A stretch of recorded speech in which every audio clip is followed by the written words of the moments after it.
Good evening and welcome to the virtual public information meeting for State Project 85-146. This project consists of improvements to Route 85 south of Route 82 within the towns of Salem and Montville. We'll begin tonight's meeting with an introduction to the design team, followed by some instructions on virtual public meetings. We'll then discuss the project, starting with the overall purpose and need, followed by detailed discussions of the 4 sections of the project. Following that, we'll discuss anticipated project impacts, project schedule and cost, and then we'll close with a live question and answer session. The project design team consists of the Connecticut Department of Transportation providing project oversight, Alfred Benish and Company as prime consultant providing highway, traffic, structure, and hydraulic engineering services, GZA Geo Environmental providing environmental services, Freeman Companies providing geotechnical services, AHS providing archaeological and historic services, and FHI Studio providing public outreach services. The Connecticut DOT design team is led by Susan Libatique as principal engineer, Jeff Pfaffinger as project manager, and Jason Vincent as project engineer. The Benish presentation team tonight consists of myself, Steve Dreschler as project manager, Jeff Kerner, lead highway engineer, and Jim Jussel, traffic engineer. Other members of the Benish team are also present at the meeting tonight and are available to answer questions as needed. Thanks, Steve, and thank you all for joining us here tonight. My name is Kevin Fleming, and I'm a transportation planner here at DOT in the Office of Environmental Planning. Now, as mentioned, we're here tonight for a joint public information / SEPA scoping meeting. So what does that mean exactly? What is SEPA and what do we mean when we say a SEPA scoping meeting?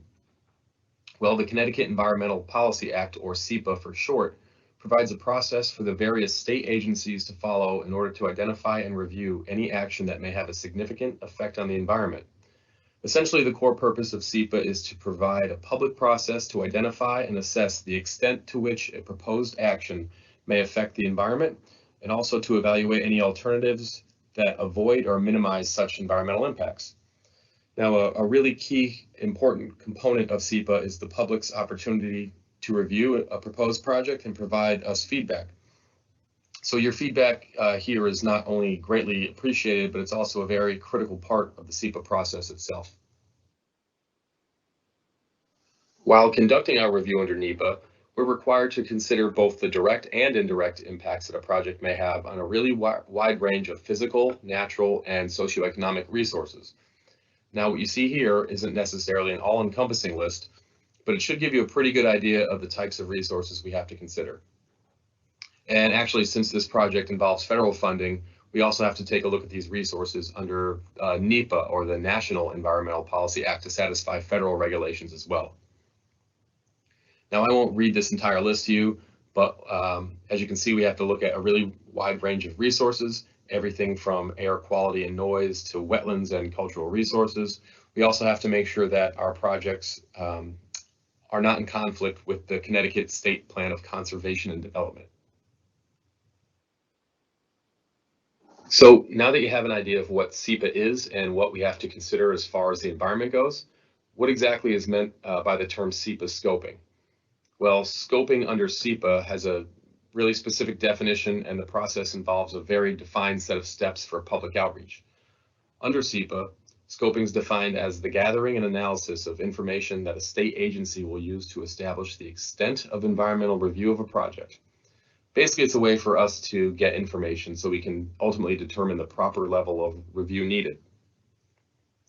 And the scoping process begins when we publish a notice of the project in the Environmental Monitor. The Environmental Monitor is an online publication run by CEQ, or the Connecticut Council on Environmental Quality. Now, that publication kicks off a minimum 30-day public comment period.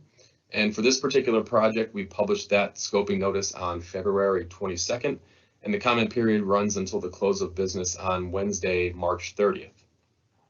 The idea really is to solicit comments from the various regulatory agencies, municipalities, and the public to identify any potential alternatives and to also identify any specific environmental resources that need to be analyzed in the area.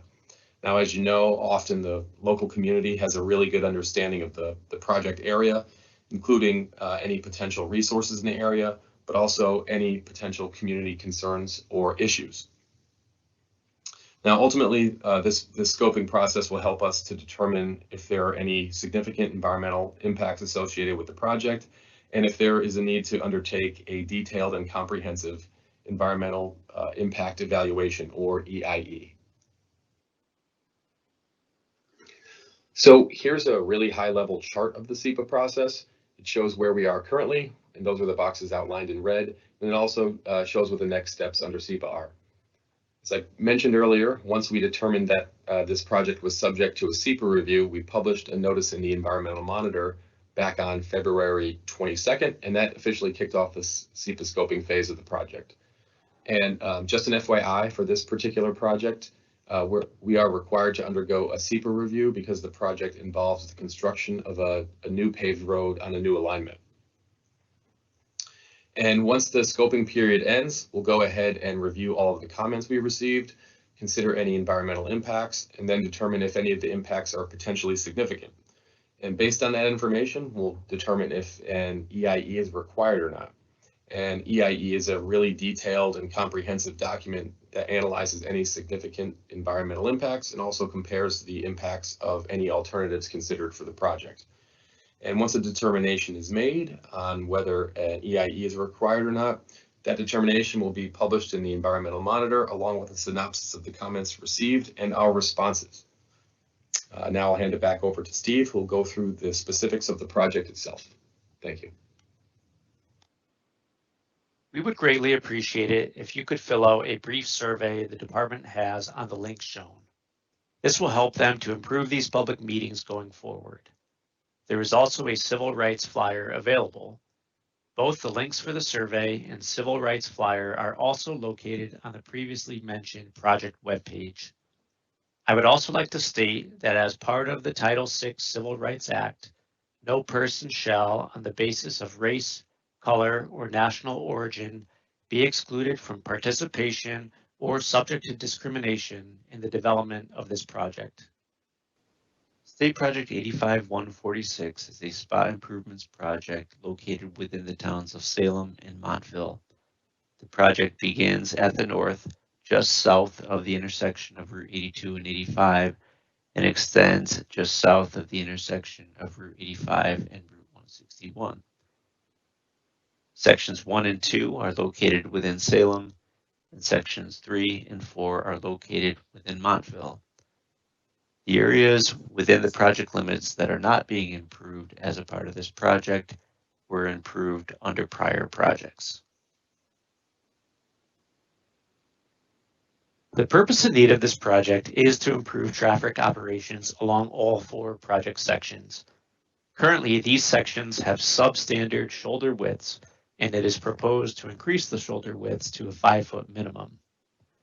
Also, at locations with left turns, it is proposed to add additional shoulder width to allow room for through traffic to bypass left-turning vehicles and limit delays.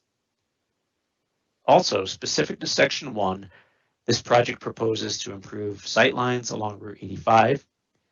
It is also proposed to replace the bridge carrying Route 85 over Fraser Brook, as the existing opening beneath the bridge is not large enough to convey the floodwaters from major storm events.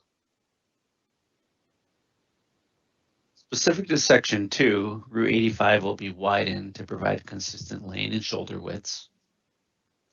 In Section 3, improvements to sightlines on Route 85 will be performed. It is also proposed to replace the bridge carrying Route 85 over Latimer Brook. This bridge requires replacement as it is also hydraulically inadequate and does not have enough room beneath the bridge to convey the floodwaters associated with major storm events. Specific to Section 4, it is proposed to improve the intersection of Route 85 and Grassy Hill and Chesterfield roads. The project also includes improvements to the intersection of routes 85 and 161. At this time, I'll pass it over to Jeff Kerner to discuss the details of the 4 sections. Thanks, Steve. Section 1 begins just south of the Route 82-85 roundabout in Salem and extends southerly approximately a mile to Horse Pond Road. This plan shows an aerial image of Section 1. North is to the left, south is to the right. The project begins just south of the existing roundabout of Route 82-85. Goes past the intersection of Woodland Drive, Forsyth Road, and ends at Horse Pond Road. These photos show some of the existing conditions on Route 85. On the image on the left is a rock outcrop on the east side of the roadway just prior to Forsyth Road. This also shows the narrow shoulder that exists. On the image on the right is a rock outcropping just south of Forsyth Road on the westbound side of the road. The roadway classification of Section 1 is a rural principal arterial. It's part of the national highway system. The average daily traffic on this segment is 13,000 vehicles per day. This was taken just north of Forsyth Road. The prevailing speeds are 49 to 54 miles an hour, and the posted speed limit is 40 to 50 miles an hour. A total of 21 crashes have been recorded between July 2018 and June 2021. Most of these crashes occurred around the intersections of Woodland Drive and Forsyth Drive. This plan shows the improvements on Section 1 on Route 85. The main improvement on this segment is to widen the shoulders to a minimum 5-foot width to a maximum 8-foot width. Also within this segment is Fraser Brook. The bridge over Fraser Brook will be replaced. This plan shows the proposed improvements between Woodland Drive and Forsyth Road. The widened shoulders on Route 85 will allow a southbound vehicle to bypass a car waiting to take a left turn into Forsyth Road. This view shows the proposed bridge over Fraser Brook just west of Woodland Drive. The existing bridge is hydraulically inadequate. The span of the proposed bridge will be lengthened to accommodate design storm flows. Because of existing wetlands on the downstream side of the bridge will be widened to the east to minimize wetland impacts at this site. Section 2 is south of Section 1. It begins on Route 85 near the picnic area near Burnett's Country Garden and extends southerly to Valley Drive. This is an aerial image of Section 2. North is to the left, south is to the right. The beginning of this section is near the picnic area on Route 85 near Burnett's Country Garden. Within this section is Beckwith Hill Drive, Skyline Drive, Woodchuck Road, Valley Drive, and the end of the project is just beyond Valley Drive. Within this section, the classification of the roadway changes around Skyline Drive. The northern portion is rural, the southern portion urban. These two photographs show the existing narrow shoulders that exist on this segment of roadway. The image on the left is looking north near Beckwith Hill Drive. The shoulder on the right is very narrow, 2 feet road. The image on the right is near Skyline Drive. You can see there's almost no shoulder existing on the right. This segment is classified as a principal arterial. North of Skyline Drive, it's classified as rural. South of Skyline Drive, urban. It's part of the national highway system. The average daily traffic on this segment is 14,000 vehicles per day, and the prevailing speeds are between 51 and 54 miles per hour. The posted speed limit on this segment is 45 miles per hour. A total of 7 crashes between July 2018 and June 2021 were recorded in this segment. The crashes occurred throughout this segment and don't represent a significant pattern of crashes. This plan shows the improvements along Section 2. The main improvement along Section 2 are to widen the shoulders to a minimum of 5 foot to a maximum of 8 foot wide. Approximately 5 years ago, the Department of Transportation initiated and constructed a project to improve sight distance at Butlertown Road and Skyline Drive. These improvements improved the sight distance, which was poor at both of these intersections, but did not address the other widening shoulders within the rest of the project. This project will widen the shoulders that were initiated in those intersection projects. Section 3 is approximately 7/10 of a mile long and begins at Fox Hollow Drive and extends southerly to Beckwith Road. This slide shows an aerial view of Section 3. Section 3 begins just north of Fox Hollow Drive, passes through the intersection of Salem Turnpike and Day Road. It also passes through the intersection of Daisy Hill Drive, and the segment ends just south of Beckwith Road. Also within this segment is Latimer Brook. Latimer Brook crosses underneath Route 85 near the southern end of this section. These next several photographs portray the existing conditions on Route 85. The image on the left is at the intersection of Salem Turnpike and Day Road. As you notice, the intersections are offset just a little bit. On the photo on the right is just north of Daisy Hill Road, which highlights the narrow shoulders on this segment. Both of these two photos are Route 85 looking northbound. On the left is the intersection of 85 and Daisy Hill Road. On the right is a photo of the Latimer Brook Bridge showing how narrow the existing roadway is.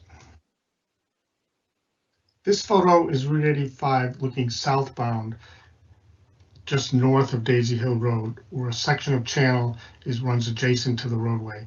You can see how close the channel is to the edge of the roadway and how narrow the shoulder is at this location. The roadway classification of this segment is urban principal arterial, and again, part of the national highway system. The average daily traffic on this segment is 14,400 vehicles per day, taken just south of Salem Turnpike. The prevailing speeds of this segment are 52 miles an hour, and the posted speed limit is 50 miles an hour. A total of 5 crashes between July 2018 through June 2021 were recorded. Most of these were on the Salem Turnpike Day Road intersection with Route 85. This plan shows the improvements on Section 3. The main improvement on Section 3 is to widen the shoulders, again, to a minimum of 5 foot width to maximum 8 foot width. There are 3 major components to this section, and which I'll go over in the next 3 slides. This plan shows the proposed improvement of Route 85 at Salem Turnpike and Day Road. The existing intersection is offset, and the proposal will realign the 2 roadways. The shoulders will be widened on both northbound and southbound Route 85. The widened shoulders will improve the sight distance looking southbound and looking north, coming from Salem Turnpike. This plan shows proposed improvements on Route 85 at the location with the brook running parallel to Route 85 that I just showed you. In addition to the brook on the west side, there's also delineated wetlands on the east side and a watercourse running underneath Route 85 in an existing culvert. The existing culvert is in poor condition and undersized and needs to be replaced. To accommodate the widened shoulders and roadway at this location, a segment of the channel is proposed to be realigned. This will minimize impacts on total wetlands on both sides of the road and also minimize right-of-way impacts at this location. This plan shows the improvement for the Latimer Brook Bridge between Daisy Hill Road and Beckwith Road. In addition to Latimer Brook crossing underneath Route 85, there's also a creek running parallel to the west curb line of Route 85 that intercepts Latimer Brook. On the east side of the road, there's a big swampy area of wetlands along the entire distance between Beckwith Road and Daisy Hill Road. In order to widen this roadway, our proposal shows a retaining wall along the west curb line. The west curb line will be maintained in its current location. The retaining wall will prevent fill from running into the existing creek. The widening will occur on the east side of the roadway. Along that side of the roadway, we're proposing a retaining wall along that side of the road, also to minimize the impacts of the wetlands on that side. The bridge is hydraulically inadequate and needs to be replaced, and the roadway profile will be modified to accommodate the wider opening. Section 4 at the southerly limit of the project is the longest segment in the project. It runs approximately 1.5 miles long on Route 85 and also includes a section of Route 161. This is an aerial image of the Route 85 corridor through Chesterfield, Route 161, and ending near Lake Conomac at the southern end of the project. This is an aerial image of the center of Chesterfield looking from north to south. The fire station is on the right with Grassy Hill Road just above that, and the congestion and built up section of Chesterfield on the west curb line. These two photos show the intersection of Chesterfield Road and Route 85. On the left image is Route 85 looking southbound at the intersection. You can see the narrow shoulders and one lane in each direction. On the right-hand side is south of the intersection, showing the built-up buildings and gas station right at the existing curb line. The roadway classification of Route 85 in Chesterfield is an urban principal arterial. It's part of the national highway system. The average daily traffic in this segment is 16,000 vehicles per day. The prevailing speeds are approximately 52 miles an hour, and the posted speed limit 40 and 50 miles an hour.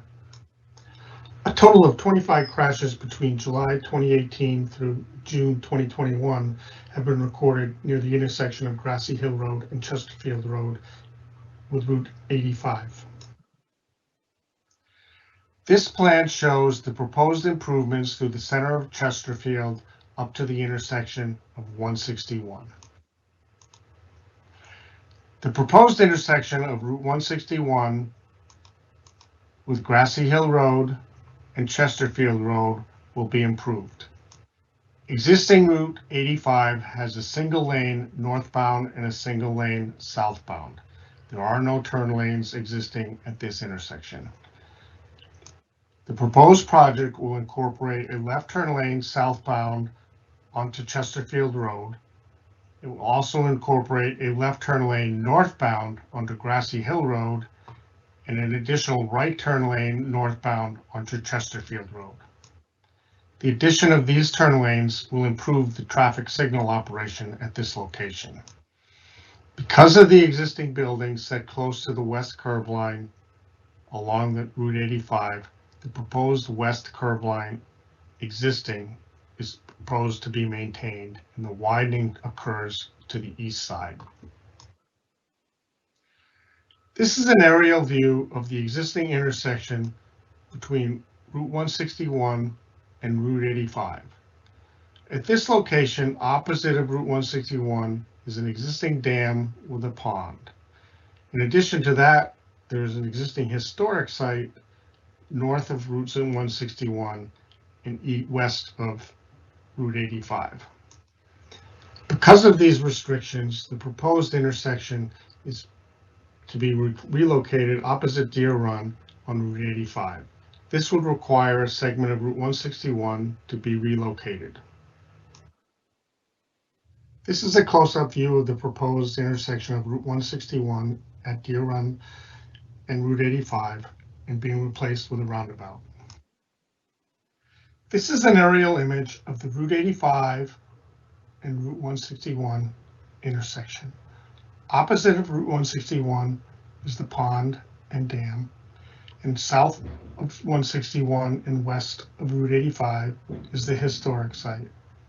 At the top of the image is where relocated 161 will be in this area. These two photos show the existing Route 85-161 intersection. On the left photo shows Route 85 looking southbound towards the intersection. The historic site is to the right of the photo. The photo on the right shows the Route 85 approaching the intersection going northbound. Notice how the shoulder narrows as you approach the intersection on the right side of the photo. The photo on the left shows Route 161 at Butlertown Road. This is the location where the relocation of the Route 161 would begin. The photo on the right shows Route 85 southbound near the southern project limit. Notice on the right-hand side, there's basically no shoulder on this roadway and a very narrow shoulder on the left side of the road. The roadway classification of Route 85 south of Route 161 is a rural principal arterial. It's part of the national highway system. The average daily traffic in this segment is 11,600 vehicles per day, with the prevailing speeds approximately 52 miles an hour. The posted speed limit is 40 and 50 miles per hour. A total of 39 crashes between July 2018 through June 2021 have been recorded. Most of these crashes are around the intersection of 161 and Route 85. This plan shows the overall limits of Route 85 reconstruction between the existing 161 intersection and the southern limits of the project. Also included are the relocation of Route 161 and the incorporation of the roundabout at Deer Run intersection. This plan shows the relocation of Route 161. Approximately 1,900 feet of Route 161 will be relocated between the Butlertown Road intersection and Route 85. Also, the new roundabout at the intersection of 161, Route 85, and Deer Run. The existing Route 161 is proposed to be terminated with a hammerhead near the existing Route 85 curb line. This portion of roadway will be turned over to the town and will provide access to the existing properties along this segment. This plan shows the proposed layout of the roundabout. North is to the left of the page and south to the right. Route 85 goes left to right. Existing Deer Run is the top of the page and the relocated Route 161 at the bottom. The proposed roundabout will be a single-lane roundabout. As part of the project design, a traffic study was completed at the existing intersection of Route 85 with Route 161. Based on the results of the analysis, the northbound approach currently experiences a vehicle queue about 540 feet in the northbound direction, and the southbound approach about 280 feet. With the environmental constraints of the pond to the east and the historic structure in the other quadrant, the opportunity to add additional turn lanes at this intersection to improve overall traffic flow was limited.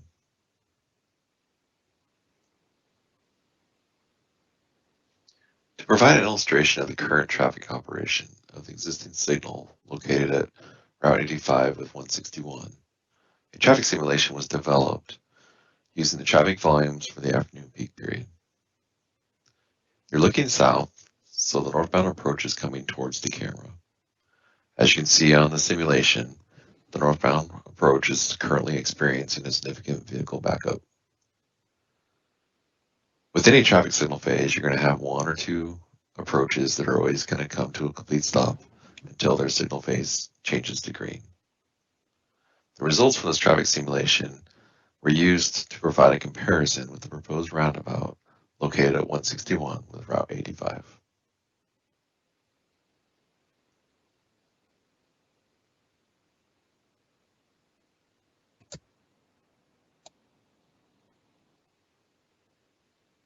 Similar to the previous slide, a traffic simulation was developed for the proposed roundabout at 161 and Route 85. The exact same traffic volumes and the exact same time period were used for both scenarios. Again, we're looking to the south, so the northbound approach is coming towards the camera. As you can see in this scenario, the northbound approach would still expect to have a vehicle backup. However, the difference here is the roundabout, the vehicles in that queue are continuing to move. This is called a rolling queue. It'll slowly dissipate as gaps come available within the roundabout to allow drivers to enter the circle to continue their movement. The advantage of a roundabout is that the drivers will experience a short stop versus a more pronounced stop at a traffic signal. With each traffic signal, you're going to have at least one or two approaches that'll experience a stop during a signal phase. The results for both the signal and the roundabout from the traffic simulations have been summarized and then compared to each other, and is provided on the next slide.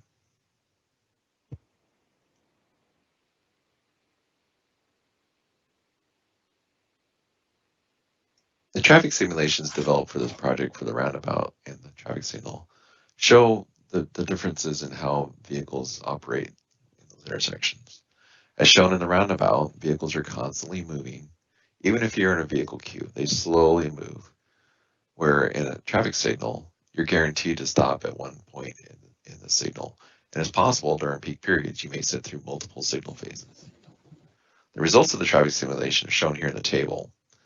The northbound approach would still experience a queue of 410 feet, but this is compared to a 540 feet for the traffic signal. The big benefits come from the southbound and eastbound approaches. The southbound approach reduces from 280 feet for the signal to 70 feet, and the eastbound approach reduces from 205 feet to 60 feet. The main benefit of a roundabout is the reduction of crashes. Roundabouts totally eliminate the severe high-speed right-angle crashes. Therefore, you see a reduction of fatality crashes by 90%, injury crashes are reduced by 76%, and overall, all types of crashes are reduced by 35%. An intersection with similar traffic operation is the intersection of Route 85 with Route 82. The intersection is a single-lane roundabout that has two-lane approaches for the northbound and eastbound approaches. So drivers along Route 85 already are familiar with driving roundabouts and can expect to have similar traffic operations at the relocated 161 and Route 85 intersection. So at this time, I'd like to hand it back over to Steve. Thanks, Jim. This is Steve Dreschler again. At this point, we're going to provide a brief overview of the proposed bridge replacements on this project. We'll begin with the replacement of the Route 85 bridge over Fraser Brook. This bridge is located in Salem in Section 1, just south of the intersection with Woodland Drive. As this photo indicates, the existing bridge is a short span cast-in-place concrete slab supported on concrete and masonry substructure. The existing bridge was constructed in 1921. One of the deficiencies of the existing bridge is its limited bridge width. Similar to the issues that we're trying to address along this whole corridor, the existing bridge has limited shoulder width. A minimum acceptable width for a reconstructed bridge would be 32 feet. The structural condition of the existing bridge is satisfactory. The other deficiency of the existing bridge is its hydraulic condition. The current opening of the bridge is inadequate to pass the 10-year, 50-year, and 100-year design frequency storms. It is proposed to replace the existing bridge using a precast concrete rigid frame structure as shown at the bottom of the page. This slide represents the proposed bridge cross-section as compared to the existing bridge cross-section. The existing cross-section has a curb-to-curb width of 27 feet, whereas the proposed bridge has a proposed bridge width of 37 feet measured from curb to curb. As the picture indicates, the bridge is primarily being widened to the east. This slide shows the proposed bridge elevation. As noted earlier, the proposed bridge type is a precast concrete rigid frame, which is shown here. Notable in the photo is the change in bridge span from the existing to the proposed. The existing bridge is shown in grayscale beneath. The existing bridge has a span of 6 feet as opposed to the proposed bridge span of about 27 feet. And again, this increase in span is being done to increase the opening for water flow beneath the bridge. The existing bridge opening is shown highlighted in blue right now, whereas proposed bridge will have a much larger opening. And this is being done to better help the bridge to convey the floodwaters from the design storm events. One major consideration for any bridge replacement is how to maintain traffic during construction. The design team reviewed the traffic volumes at the bridge location and determined that they were too large to maintain only one lane of alternating traffic during peak hours. Instead, 2 lanes would need to be maintained, 1 lane in each direction.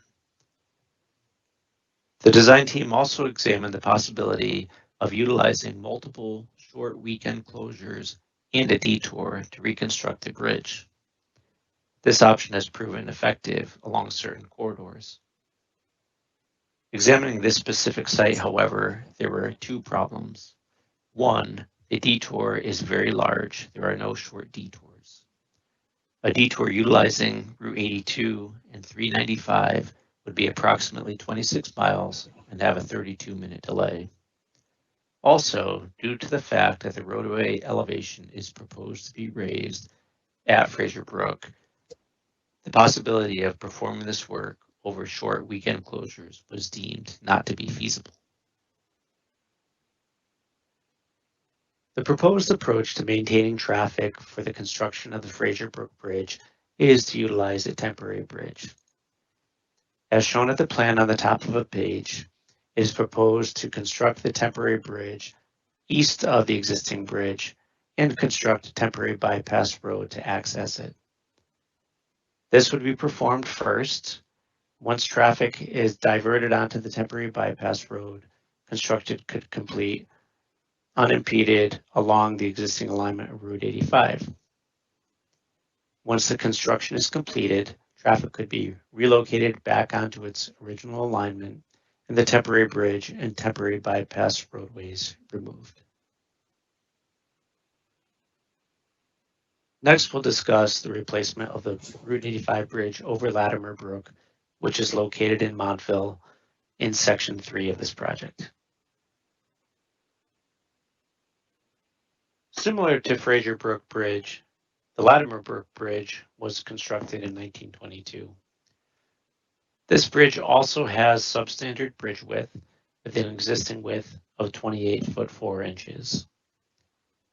Structurally, this bridge is rated in fair condition due to the condition of the superstructure. This bridge also is hydraulically inadequate in that the opening is not sufficiently large enough to convey the design storms for a 10-year, 50-year, and 100-year event. It is proposed to replace the existing bridge utilizing a pre-stressed precast deck unit structure as shown at the bottom of the page. The intent of this slide is to show the difference in width between the existing and proposed bridges. As noted before, the existing bridge width is 28 feet 4 inches measured from curb to curb. The proposed bridge width is 40 feet to match the cross-section of the approach roadways. As noted on Fraser Brook, this bridge also is being widened primarily to the east.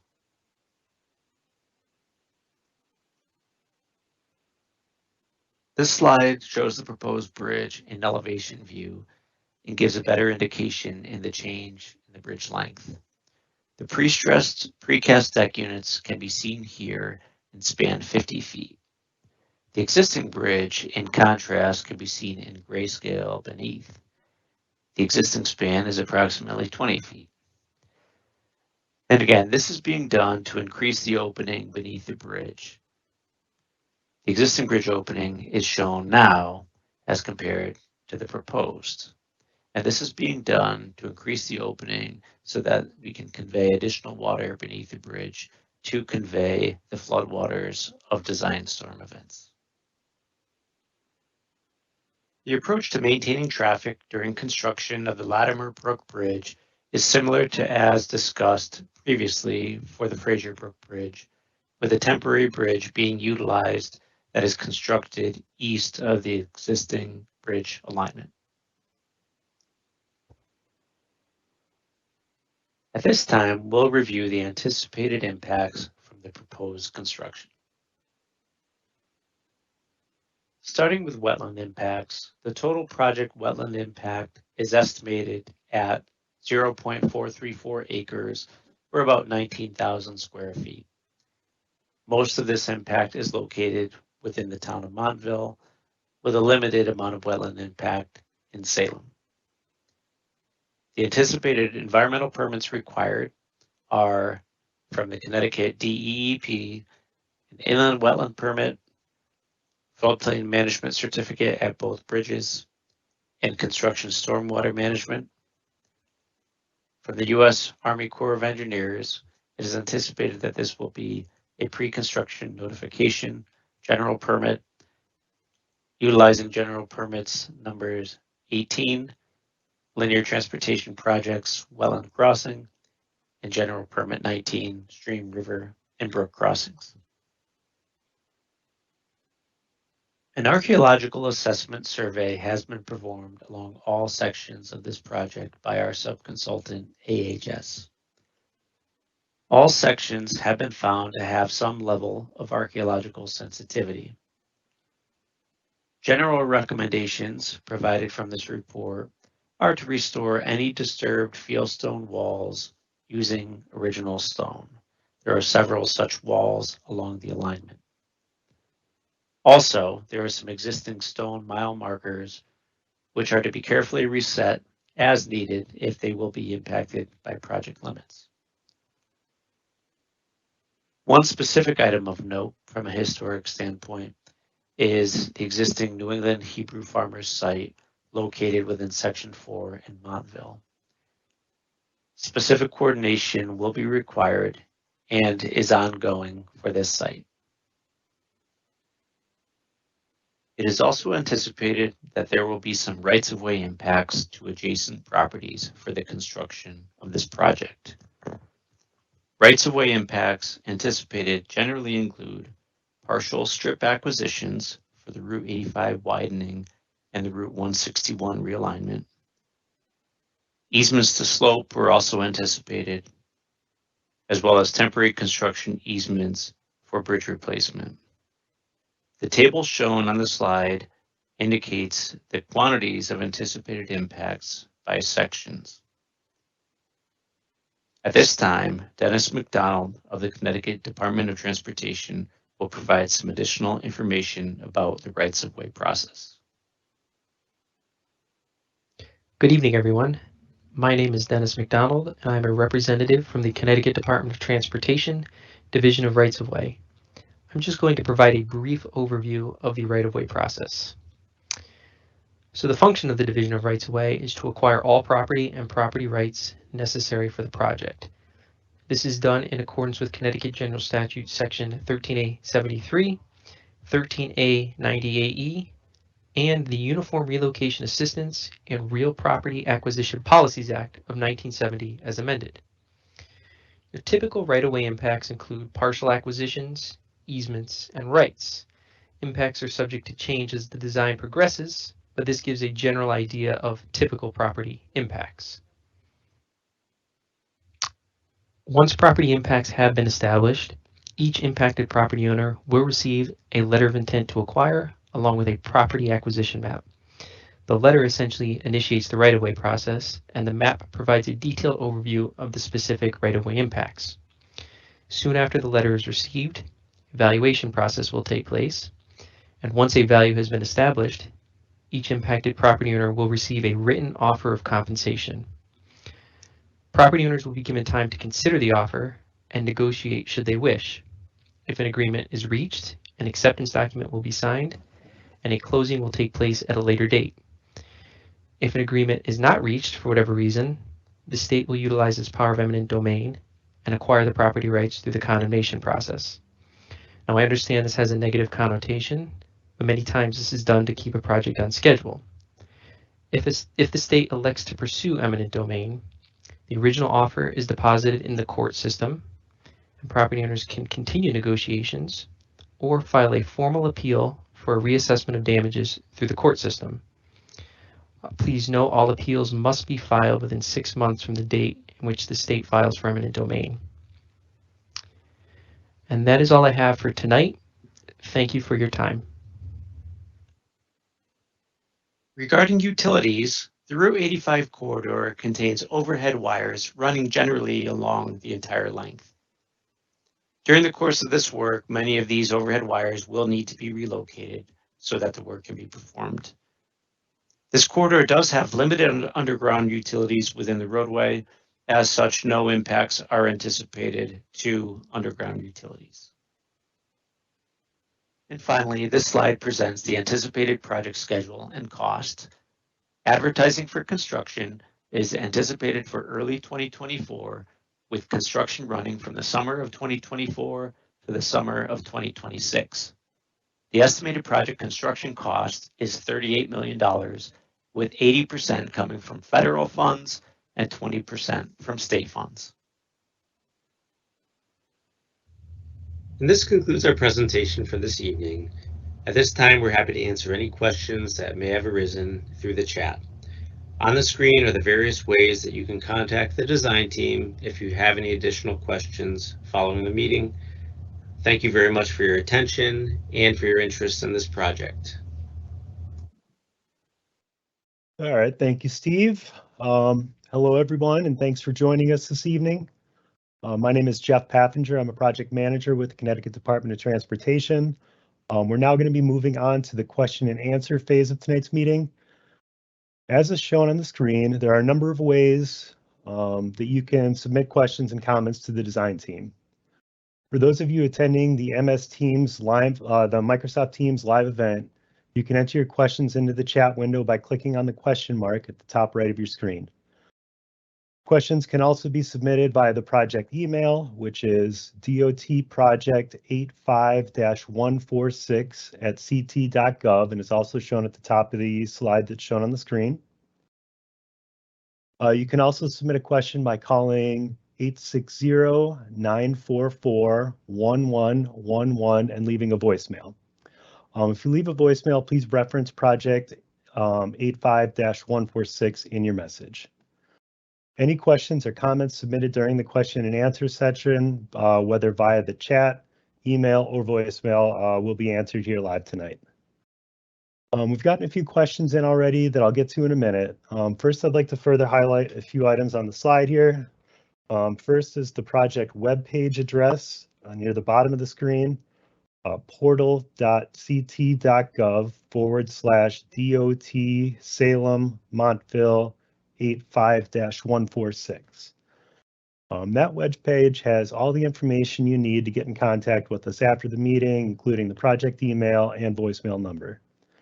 There are also project plans available on the website for review, and a recording of tonight's meeting will be posted within a few days if you'd like to rewatch it or direct your friends or neighbors who couldn't attend tonight for the presentation. There's also a link to a brief survey on the website where you can provide feedback on the format and the content of this virtual event.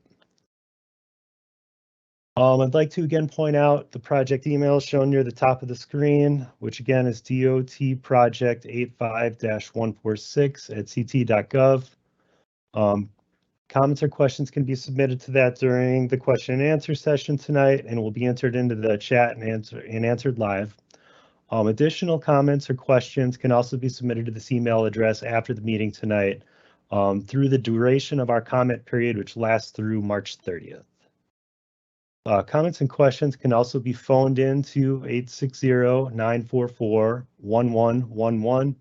We'll be checking the voicemail periodically during the question and answer session and answering any questions that come in through there live tonight at the meeting. We'll also be monitoring this voicemail during the comment period, which again runs through March 30th. And please again, just reference the project number 85-146 in your message. Now that that's covered, let's get started with the questions.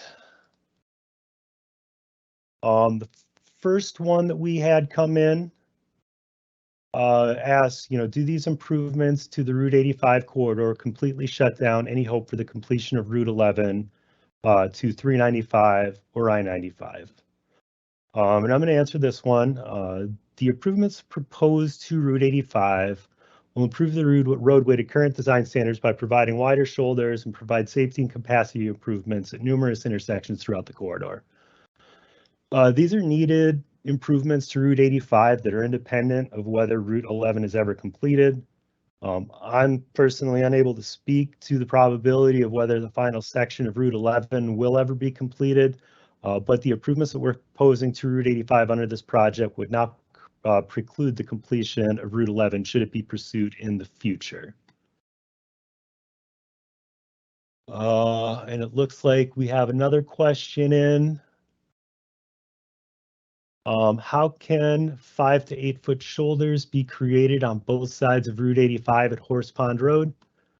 There's a sheer cliff going straight up to the houses on Horse Pond Road and the water immediately on the right. And I'm going to toss this one over to Jeff Corner with Banesh. Sorry about that. Thanks, Jeff. We're showing a plan on the screen right now that shows the roadway approaching Horse Pond Road. Actually, the existing shoulders to the north of Horse Pond Road are very close to 8 foot existing, so there'll be very minimal widening across here. The green color that you see would be a little bit of fill and the just around the intersection to provide a little sight distance, because embankment restricts sight distance a little bit as you're looking northerly. Will be cut back a little bit, but the red lines indicate the existing highway right of way. So all the proposed improvements will be incorporated within the existing right of way, and there's no proposed fill encroaching anywhere near the pond itself. So there should be no wetland impacts at this location, or property acquisition either. I hope that answers your question. All right, thank you, Jeff. Let's move on to the next question. Will the 4 sections of road work be done in series or in parallel? Steve, I believe you were going to cover this one. Yeah, thanks, Jeff. So I'll say that at this time, the project is in preliminary design or just finished up preliminary design. So a detailed sequencing of the construction has not been finalized at this point. However, we do anticipate that there will be some overlap of work between adjacent sections or different sections of the project when that schedule does get determined. One couple things to point out. One, it is proposed to maintain 1 lane of traffic in each direction, so all lanes open during peak hours regardless. So rush hour traffic shouldn't be impacted. And a detail regarding the bridge replacements, it is at least at this point anticipated that the same temporary bridge could be used at each location. As such, those 2 portions of the work would not be able to be done concurrently based on that assumption. So at least at this time, that's anticipated that the bridge replacements will be done at different times. All right, thank you, Steve. I'd also like to point out this time, for those of you watching this meeting on YouTube, you can click on the Show More button to view links to the project website, the project email address if you'd like to post a comment, and to the survey that's posted on our website. And with that being said, let's move on to the next question. Are the 2 bridges planned on being constructed at the same time? Steve, this one is going to be you again. Yeah, thanks, Jeff. Yeah, as I mentioned before, for economy, we did lay out the spans of the temporary bridges for both sites to be the same length, as such that the intent is to construct each bridge at a different time So they would not be constructed at the same time. All right, thank you, Steve. All right, and I'd just like to remind everybody, there are several ways that you can submit your questions or comments to the design team here tonight. For those of you attending the live Microsoft Teams event, you can submit your questions through the chat window by clicking the question mark at the top right of your screen. Questions can also be emailed into the project email at dotproject85-146@ct.gov or by voicemail by calling 860-944-1111. Next question is, with the increase in impervious surfaces, has stormwater handling been addressed in the design phase? What about the increased use and discharge of road salts into Latimer Brook? Jeff, can you take this one? Yes, I can. There will be increased impervious surfaces because of the widening of the roadway. At this time, we haven't performed the detailed drainage analysis on any of the portions of this segment, but as a requirement, we are going to have to go through a whole stormwater management process and permitting for the project. So it will be addressed in some manner in the final design, which we haven't got to at this point. We're just looking now more at the location of the road and the widening of the road, but those issues will be addressed in the future and will be permitted as required through the permitting process through Connecticut DEEP. All right, thank you, Jeff. It looks like we have a question that came in through the voicemail. I live on the corner of Route 85 and Valley Drive in Salem. There is a proposed roadway widening that may impact the stone wall. Will this need to be moved? It looks like Jeff is going to take care of this one too. Jeff? Yep, that's true.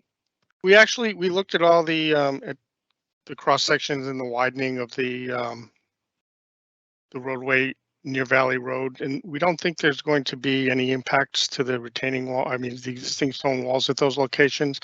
At this time, we believe they're going to be maintained in place. And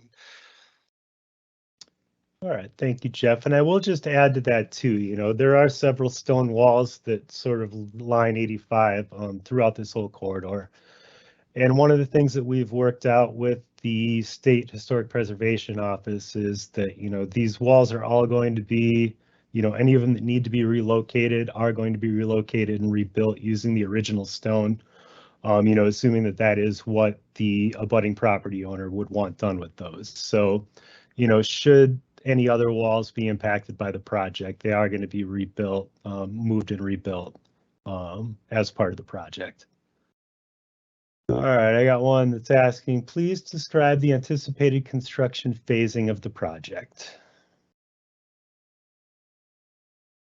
Okay, this is Steve Dreschler. I'll cover this one, Jeff. Again, as I had mentioned earlier, the detailed phasing for construction hasn't been determined yet and will be finalized in final design. But speaking conceptually, the plan is to maintain all open lanes or all existing lanes open during peak hours. But during off-peak hours, one lane of traffic alternating directions would be planned to be used during those times to construct the road in sections.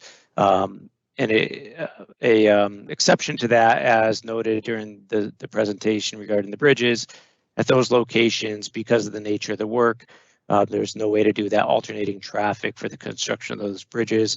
As such, the temporary roadway and temporary bridges will be used there. But generally speaking, it's going to be alternating traffic in areas where there is live traffic, with all lanes being open during peak hours. And certainly, there will be allowed for emergency vehicles to pass through the site at all times. All right, thank you, Steve. Looks like we got another one that just came in. The timeline for this project is summer of 2024.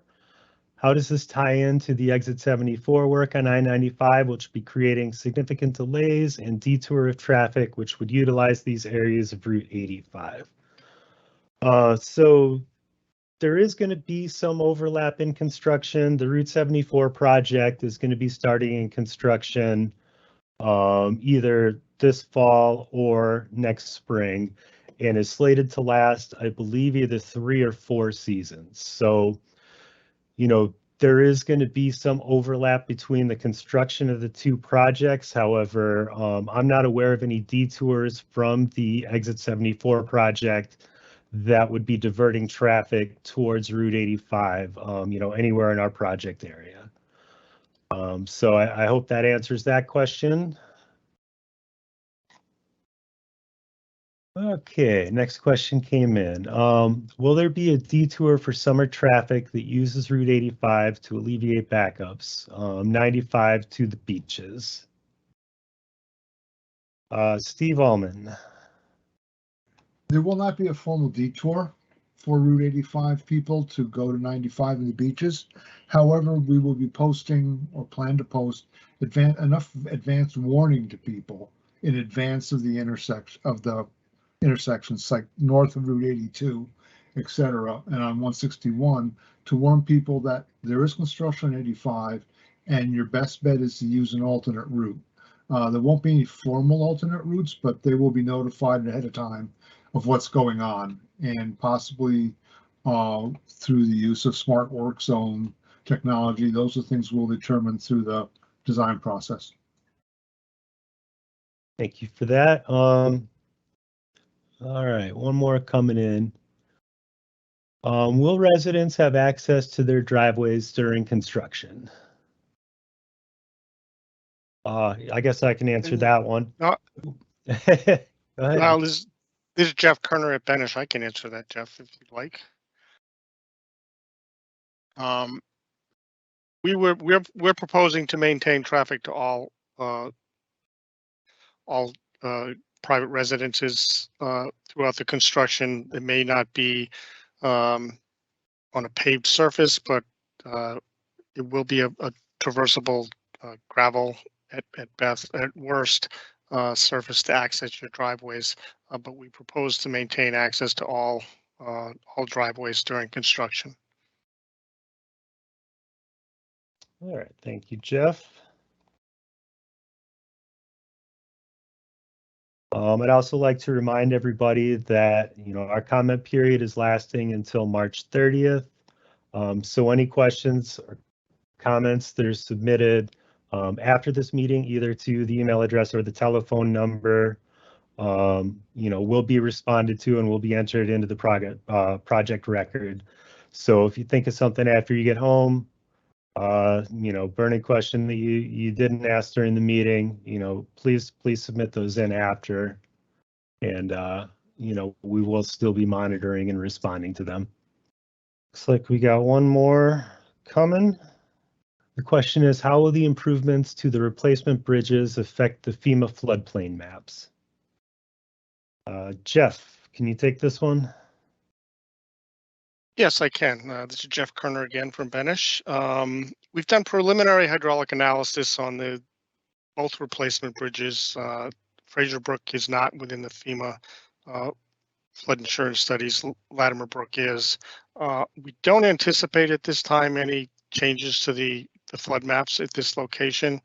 We are required to, in our hydraulic analysis with the FEMA discharges, to not increase any water surface elevations, either in the floodway condition or the floodplain condition. Our preliminary analysis does not have any of those increases, and we'll need to finalize that analysis as the project design moves forward. All right, thank you, Jeff. All right, I got one more question that looks like it's about to come in here. Okay, the question is, have you evaluated time delays during peak travel times, winter conditions and summer storms, major accidents? Steve Ullman, I believe this is you. Yes, Steve Ullman here again with Alpha Benish. What is analyzed are the peak hours volumes. They're based on actual counts that were done during early spring and during the summer months along the corridor. The department then compares those numbers with projected numbers they have for other developments and general growth in the area. What is analyzed normally is the AM peak and the PM peak of a average day. For this corridor, that average day is assumed to be during the summer, I believe, where the numbers were. So we've got captured what we believe are the summer numbers out there in terms of winter conditions, storms, and major accidents. We don't anticipate major construction going on during the winter. Generally, there's a winter shutdown. Certainly, there would be throughout all seasons, 2 lanes in each, 1 lane in each direction, 2 lanes total. In terms of storms and major accidents, you really can't plan for that. You can't analyze for that. Typically, with a major accident, you try and get the construction picked up if possible to help alleviate the patterns. Obviously, if you have a hurricane coming through or a major summer storm, you have some advance notice and you can possibly not do construction during those times. But those kind of conditions are not generally studied. But we have analyzed for normal operations the AM and PM commuter peaks. Jeff. All right, looks like we have one more question that's posted, and these are starting to slow down a little bit. So if you have anything that you'd like to ask tonight, I'd encourage you to try to get those in as soon as possible, because it looks like we may be starting to wrap up soon. So the question that I have is where construction, I'm going to say when construction of the additional 5 to 8 foot lanes are done, how will the reconstruction of the driveways be handled? Jeff, can you take this one? Sure. This is Jeff Kerner again at Benish. There's many ways and options to be able to do this construction around the driveways. Generally, the widening of the roadway may get widened approaching the driveway, and the existing driveway would be maintained while the road is widened approaching the driveway. Then there may be a temporary driveway to either the north or south of the existing. So each case is going to be a little different. We're going to have to look at those as we get further into final design, and there will have to be coordination with the property owner, with the construction personnel during construction to make sure that access is provided through construction. All right, so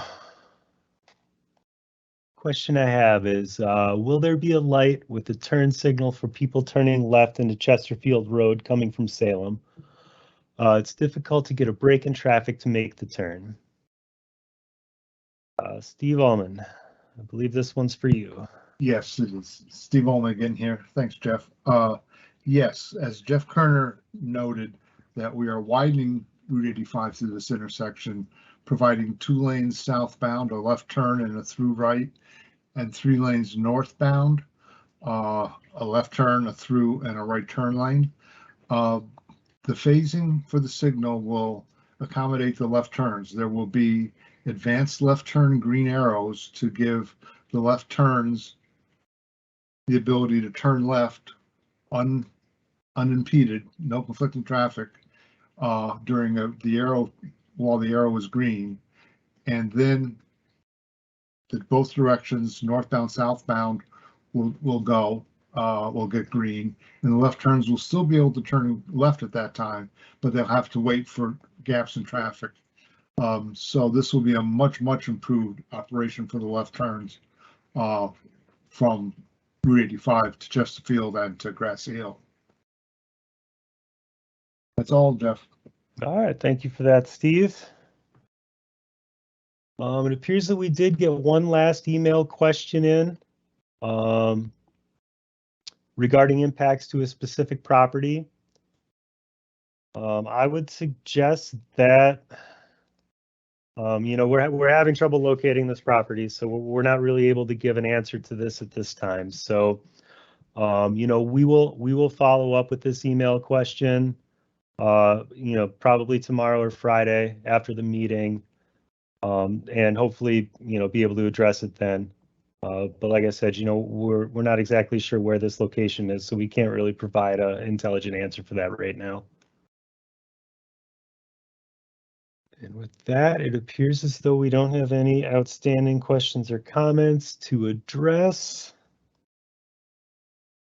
So I'll repeat again, the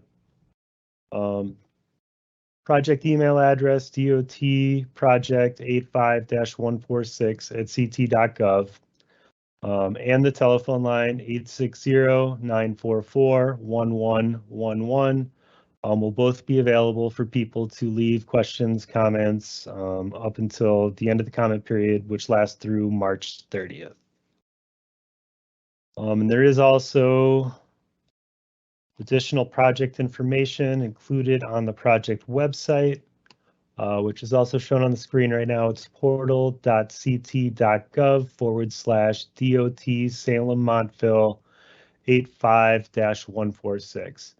And on the website, there is our contact information if you'd like to reach out to us after the meeting. There's additional plans to, you can review of the project. And there's also a link to the survey, which would provide the department some valuable feedback on sort of the forum for these virtual meetings. And with that, it seems as though the questions and comments have stopped coming in. So on behalf of the Department of Transportation, I'd like to thank everybody for joining us this evening. The feedback we receive at these meetings is a critical part of our process to ensure our projects meet the needs of the communities where they're being constructed. I'd like to remind everybody that any additional comments or questions can be submitted between now and March 30th. Via the project email, dotproject85-146@ct.gov, or by calling the project voicemail 860-944-1111. And please remember, if you're leaving a voicemail, to just reference the project 85-146 in your voicemail. And again, thanks everybody for coming out this evening and sharing your feedback on the project. And I hope everybody enjoys the rest of their evenings. Thank you.